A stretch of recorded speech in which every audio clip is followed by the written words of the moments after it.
ಪ್ರಸ್ತುತ ನ್ಯೂಸ್ನ ವಿಶೇಷ ಕಾರ್ಯಕ್ರಮಕ್ಕೆ ಸ್ವಾಗತ. ನಾನು ಬಶೀರ್ ಅಡ್ಡಿರಡ್ಕ. ಕಾಂಗ್ರೆಸ್ ಪಕ್ಷ ಸಾಮಾಜಿಕ ನ್ಯಾಯದ ಪರ ಮಾತಾಡುತ್ತೆ. ರಾಹುಲ್ ಗಾಂಧಿ ಅವರು ಒಬಿಸಿಗಳ ಪರ ಮಾತಾಡ್ತಾರೆ. ಪ್ರಿಯಾಂಕಾ ಗಾಂಧಿ ಮಹಿಳೆಯರ ಪರ ಮಾತಾಡ್ತಾರೆ. ಕಾಂಗ್ರೆಸ್ ನಾಯಕರು ಅಲ್ಪಸಂಖ್ಯಾತರ ಪರ ಮಾತಾಡ್ತಾರೆ. ಎಲ್ರಿಗೂ ಸಮಾನ ಅವಕಾಶ ಸಿಗಬೇಕು ಅಂತ ವಾದಿಸ್ತಾರೆ. ಆದರೆ ಅಧಿಕಾರ ಸಿಕ್ಕಾಗ ಅದೇ ಕಾಂಗ್ರೆಸ್ ಪಕ್ಷ ಮತ್ತು ಅದರ ನಾಯಕರು ಮಣ್ಣು ತಿನ್ನುವ ಕೆಲಸ ಮಾಡ್ತಾರೆ. ಅಧಿಕಾರಕ್ಕೆ ಬಂದಾಗ ಅಧಿಕಾರ ಹಂಚುವಾಗ ಅವರಿಗೆ ತಮ್ಮ ಭಾಷಣಗಳ ನೆನಪೇ ಇರೋದಿಲ್ಲ. ಅಧಿಕಾರ ಸಿಕ್ಕಾಗ ಅವರು ಸಾಮಾಜಿಕ ನ್ಯಾಯವನ್ನ ಮರೀತಾರೆ. ಕರ್ನಾಟಕದಲ್ಲಿ ಒಬಿಸಿ ಮುಖ್ಯಮಂತ್ರಿಯನ್ನ ಬದಲಾಯಿಸಿ ಮೇಲ್ವರ್ಗದ ಮುಖ್ಯಮಂತ್ರಿಯನ್ನ ತಂದು ಕೂರಿಸಿದ್ರು. ಡಿ.ಕೆ. ಶಿವಕುಮಾರ್ ಮುಖ್ಯಮಂತ್ರಿ ಆದ್ರು. ಈಗ ಅವರ ಸಚಿವ ಸಂಪುಟ ವಿಸ್ತರಣೆಯಾಗಿದೆ. ಅವರ ಮಂತ್ರಿಮಂಡಲದಲ್ಲಿ ಮಹಿಳೆಯರಿಗೆ, ತೀರಾ ಹಿಂದುಳಿದ ವರ್ಗಗಳಿಗೆ ಮತ್ತು ಅಲ್ಪಸಂಖ್ಯಾತರಿಗೆ ಸಿಗಬೇಕಾದ ಪ್ರಾತಿನಿಧ್ಯ ಸಿಕ್ಕಿಲ್ಲ. ಮಂತ್ರಿಮಂಡಲದಲ್ಲಿ 34 ಮಂದಿಗೆ ಅವಕಾಶ ಇದ್ದು ಈಗಾಗಲೇ 33 ಸ್ಥಾನ ಭರ್ತಿಯಾಗಿದೆ. ಡಿಕೆಶಿ ಸಂಪುಟದಲ್ಲಿ ಇನ್ನು ಕೇವಲ 1 ಸೀಟ್ ಮಾತ್ರ ಖಾಲಿ ಇದೆ. ಮೊದಲ ಹಂತದಲ್ಲಿ ಸಿಎಂ ಮತ್ತು 13 ಸಚಿವರ ನೇಮಕ ಆಗಿತ್ತು. ಸಂಪುಟ ವಿಸ್ತರಣೆಯಲ್ಲಿ 19 ಶಾಸಕರು ಸಚಿವರಾಗಿ ಪ್ರಮಾಣ ವಚನ ಸ್ವೀಕರಿಸಿದ್ದಾರೆ. ಈಗ ಕ್ಯಾಬಿನೆಟ್ನಲ್ಲಿ 33 ಮಂದಿ ಇದ್ದಾರೆ. ಈ 33 ಮಂದಿ ಸಚಿವರಲ್ಲಿ ಒಬ್ಬರೇ ಒಬ್ಬ ಮಹಿಳಾ ಸಚಿವರಿಲ್ಲ. ಪೂರ್ಣ ಪ್ರಮಾಣದಲ್ಲಿ ಮಂತ್ರಿಮಂಡಲ ರಚನೆಯಾದರೂ ಡಿಕೆಶಿ ಸಂಪುಟದಲ್ಲಿ ಮಹಿಳೆಯರಿಗೆ ಅವಕಾಶ ಕೊಟ್ಟಿಲ್ಲ. ಕರ್ನಾಟಕದ ಜನಸಂಖ್ಯೆಯಲ್ಲಿ ಮಹಿಳೆಯರು ಅರ್ಧ ಇದ್ದಾರೆ. ಸುಮಾರು 7 ಕೋಟಿ ಜನಸಂಖ್ಯೆಯಲ್ಲಿ 3.5 ಕೋಟಿ ಮಹಿಳೆಯರಿದ್ದಾರೆ. ಆದರೆ ಕರ್ನಾಟಕದ ಸರ್ಕಾರ ಸಂಪುಟದಲ್ಲಿ ಒಬ್ರು ಮಹಿಳೆಯರಿಲ್ಲ. ಮಹಿಳಾ ಧ್ವನಿಯೇ ಇಲ್ಲ. ಅಲ್ಲಿ ಮಹಿಳೆಯರನ್ನ ಕಡೆಗಣಿಸಲಾಗಿದೆ. ಮಹಿಳೆಯರ ಹಕ್ಕು ಅವಕಾಶಗಳನ್ನ ನಿರಾಕರಿಸಲಾಗಿದೆ. ಸಂಪುಟ ವಿಸ್ತರಣೆ ವೇಳೆ ಡೆಲ್ಲಿಯಿಂದ ಬಂದ ನೂತನ ಸಚಿವರ ಪಟ್ಟಿಯಲ್ಲಿ ಚಿಕ್ಕಮಗಳೂರಿನವರಾದ ಗಾಯತ್ರಿ ಶಾಂತೇಗೌಡ ಅವರ ಹೆಸರಿತ್ತು. ಆದರೆ ಕೆಲವೇ ಹೊತ್ತಲ್ಲಿ ಅವರ ಹೆಸರು ಗಾಯಬಾಯಿತು. ಸಿದ್ದರಾಮಯ್ಯನವರು ಗಾಯತ್ರಿ ಅವರನ್ನ ಸಚಿವರಾಗದಂತೆ ತಡೆದಿರು ಅಂತ ಮೂಲಗಳು ಹೇಳ್ತಾ ಇದೆ. ತಾನು ಸೂಚಿಸಿದ ಉತ್ತರ ಕರ್ನಾಟಕದ ಕುರುಬ ಸಮುದಾಯದ ಶಾಸಕನಿಗೆ ಸಚಿವ ಸ್ಥಾನ ಕೊಡೋದಕ್ಕೆ ಸಿಟ್ಟಾದ ಸಿದ್ದರಾಮಯ್ಯನವರು ಕುರುಬ ಸಮುದಾಯದವರೇ ಆಗಿರುವ ಗಾಯತ್ರಿ ಅವರು ಸಚಿವರಾಗದಂತೆ ತಡೆದರು ಅಂತ ಬಲ್ಲ ಮೂಲಗಳು ಹೇಳ್ತಾ ಇದೆ.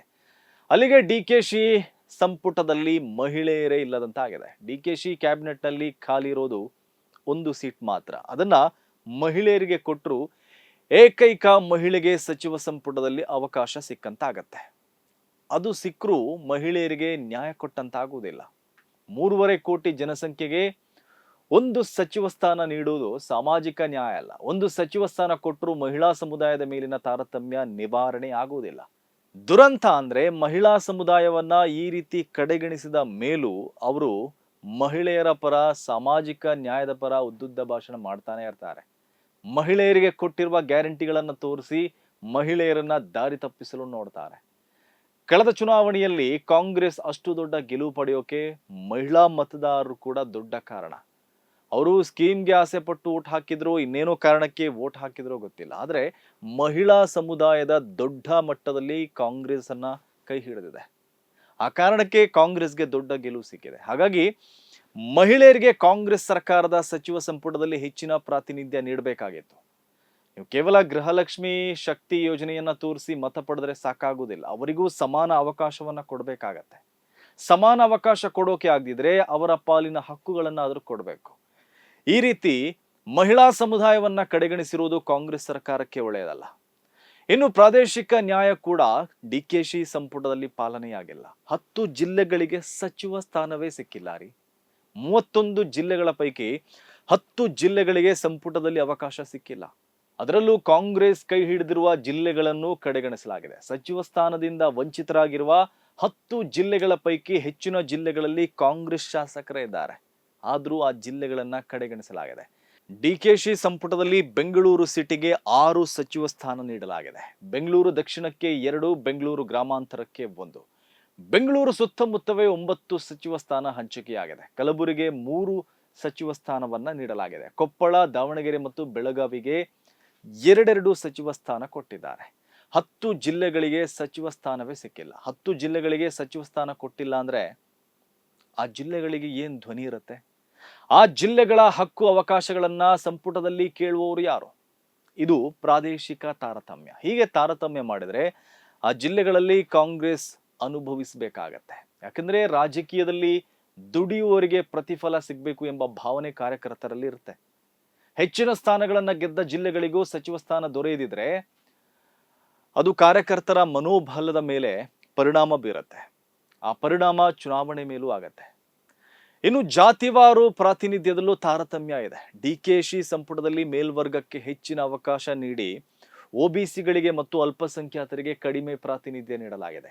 ಈ ಸಂಪುಟದಲ್ಲಿ 7 ಮಂದಿ ಎಸ್ಸಿ ಸಚಿವರು ಮತ್ತು 7 ಮಂದಿ ಲಿಂಗಾಯತರು ಮತ್ತು 6 ಮಂದಿ ಒಕ್ಕಲಿಗರಿದ್ದಾರೆ. ಅಲ್ಲಿಗೆ 3 ಸಮುದಾಯಕ್ಕೆ ಸಂಪುಟದಲ್ಲಿ 60%ಗೂ ಹೆಚ್ಚಿನ ಪ್ರಾತಿನಿಧ್ಯ ನೀಡಲಾಗಿದೆ.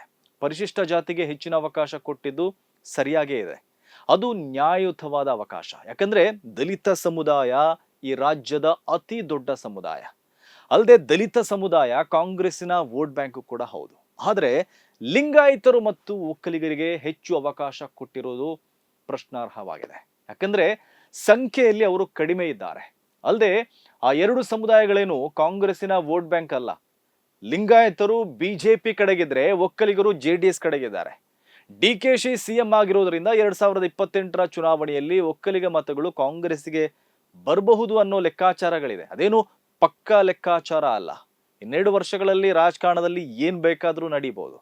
ಈ ರಾಜ್ಯದಲ್ಲಿ ತೀರಾ ಹಿಂದುಳಿದ ವರ್ಗಗಳ ಜನಸಂಖ್ಯೆ ಸುಮಾರು 35% ಇದೆ. ಆ ಸಮುದಾಯಕ್ಕೆ ಸಂಪುಟದಲ್ಲಿ 6 ಸಚಿವ ಸ್ಥಾನ ಅಷ್ಟೇ ಸಿಕ್ಕಿದೆ. 11% ಜನಸಂಖ್ಯೆ ಲಿಂಗಾಯತರಿಗೆ 7 ಸಚಿವ ಸ್ಥಾನ, 10% ಇರುವ ಒಕ್ಕಲಿಗರಿಗೆ 6 ಸಚಿವ ಸ್ಥಾನ ನೀಡಿರುವಾಗ 35% ಇರುವ ಕೋರ್ ಒಬಿಸಿಗಳಿಗೆ 6 ಸಚಿವ ಸ್ಥಾನ ಅಷ್ಟೇ ನೀಡಲಾಗಿದೆ. ಇನ್ನು ರಾಜ್ಯದಲ್ಲಿ 17-18% ಇರುವ ಅಲ್ಪಸಂಖ್ಯಾತರಿಗೆ ಸಂಪುಟದಲ್ಲಿ ಸರಿಯಾದ ಪ್ರಾತಿನಿಧ್ಯ ಸಿಕ್ಕಿಲ್ಲ.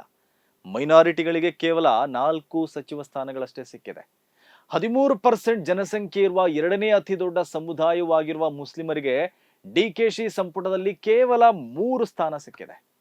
ಕಾಂಗ್ರೆಸ್ಸಿನ ಮತ ಬ್ಯಾಂಕ್ ಅಲ್ಲದ ಮತ್ತು ಜನಸಂಖ್ಯೆಯಲ್ಲೂ ಮುಸ್ಲಿಮರಿಗಿಂತ ಕಡಿಮೆ ಇರುವ ಲಿಂಗಾಯತರು ಮತ್ತು ಒಕ್ಕಲಿಗರಿಗೆ 6 ಸಚಿವ ಸ್ಥಾನ ನೀಡುವಾಗ ಕಾಂಗ್ರೆಸ್ಸಿನ ಅತಿ ದೊಡ್ಡ ವೋಟ್ ಬ್ಯಾಂಕ್ ಆಗಿರುವ ಮುಸ್ಲಿಮರಿಗೆ 3 ಸ್ಥಾನ ನೀಡಿರುವುದು ಯಾವ ಸಾಮಾಜಿಕ ನ್ಯಾಯ ಅಂತ ಗೊತ್ತಿಲ್ಲ.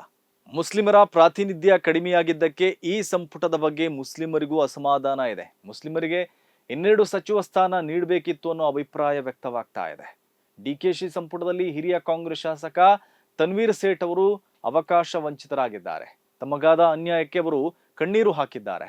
ಮುಸ್ಲಿಮರಿಗೆ ಸರಿಯಾದ ಪ್ರಾತಿನಿಧ್ಯ ಸಿಕ್ಕಿದಿದ್ರೆ ತನ್ವೀರ್ ಸೇಠ್ ಕಣ್ಣೀರು ಹಾಕುವ ಪರಿಸ್ಥಿತಿ ಬರ್ತಾ ಇರಲಿಲ್ಲ.